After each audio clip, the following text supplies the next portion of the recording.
Onofiok Luke, 89, Nseribiom Federal Constituency of Akpan State. Mr. Speaker, I come under Order 8, Rule 4, matter of urgent public importance. If it might please Mr. Speaker, and with the leave of Mr. Speaker, it's a motion on the need to ensure transparency and accountability in the rehabilitation exercise of the nation's refineries. I move that this motion be considered, and then the rules of the House be relaxed to take this. Public importance pursuant to Order 8, Rule 4, and it's a motion on the need to ensure transparency and accountability in the rehabilitation exercise of the nation's refineries. The House notes the recent news of the approval of the sum of $1.5 billion, about 575 billion naira, for the immediate commencement of rehabilitation work on the 32-year-old Port Harcourt refinery, faced at an estimated completion period of 44 months. That's approximately 4 years. With a 3-component funding from Nigerian National Petroleum Corporation, NNPC, internally generated revenue, IGR, budgetary allocations provisions, and Afrexim Bank. Aware that the Port Harcourt refinery is located in Elisha Eleme, southeast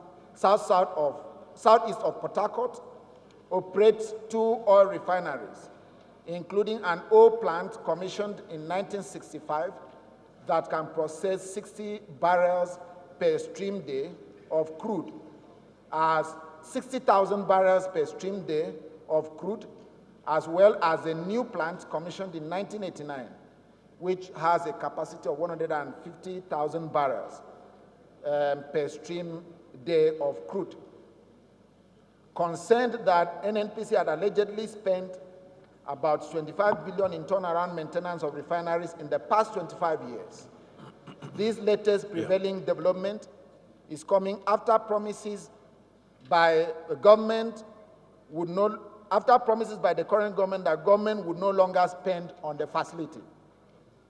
Previous rehabilitations notwithstanding, the Nigerian National Petroleum Corporation NNPC audit report had last year reviewed that 3 of the nation's 4 refineries recorded 1.64 trillion naira cumulative losses in their 2014 to 2018 details. Despite processing no crude oil in June last year, the 3 refineries still cost the country 10.23 billion naira in expenses. The 3 refineries processed no crude oil because of the rehabilitation works being carried out on them. Therefore, there was no associated crude plus freight cost for the 3 refineries since there was no production, but operational expenses that amounted to 10.27 billion naira. This resulted in an operating deficit of 10.2 billion naira by the refineries, Mr. Speaker. Concerned that just in July 2017, major structural construction began at the Dangote refinery, 650,000 barrels per day refineries with partial refining capability likely in 2022. The same lag period that rehabilitation will be carried out on the 210,000 barrels per day Port Harcourt refineries. Deeply worried by the public uproar on these latest initiatives, the voice of the National Assembly must be recorded to ensure judicious use of the proposed $1.5 billion, considering the fact that the facility has failed to perform after years of rehabilitation, repair, stroke maintenance. The House therefore resolves, 1, to mandate the House Committee on Petroleum Resources downstream to carry out an investigative hearing and conduct a comprehensive audit of funds previously spent on the rehabilitations to repairs and maintenance of the Port Harcourt refineries and the key performance indicators therefrom. 2, to mandate this committee to examine the performance bond, assurance, warranties, and guarantees put in place for operating and maintaining the plants after commissioning, and report to the House for further legislative action within 6 weeks.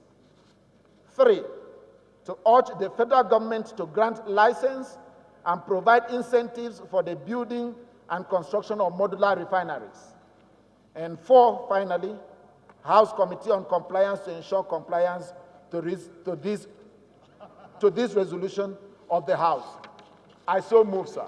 The prayers are as follows. 1, the House resolves to mandate the House Committee on Petroleum Resources downstream to carry out an investigative hearing and conduct a comprehensive audit of funds previously spent on the rehabilitations to repairs and maintenance of the Port Harcourt refineries and other refineries across the country, and the key performance indicators therefrom. 2, to mandate its committee to examine the performance bond, assurance, warranties, and guarantees put in place for operating and maintaining the plant after commissioning, and report to the House for further legislative action within 6 weeks.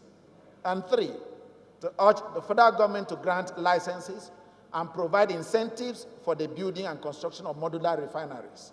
And 4, the House Committee on Compliance to ensure compliance to this resolution. Those against, please say nay. The ayes have it.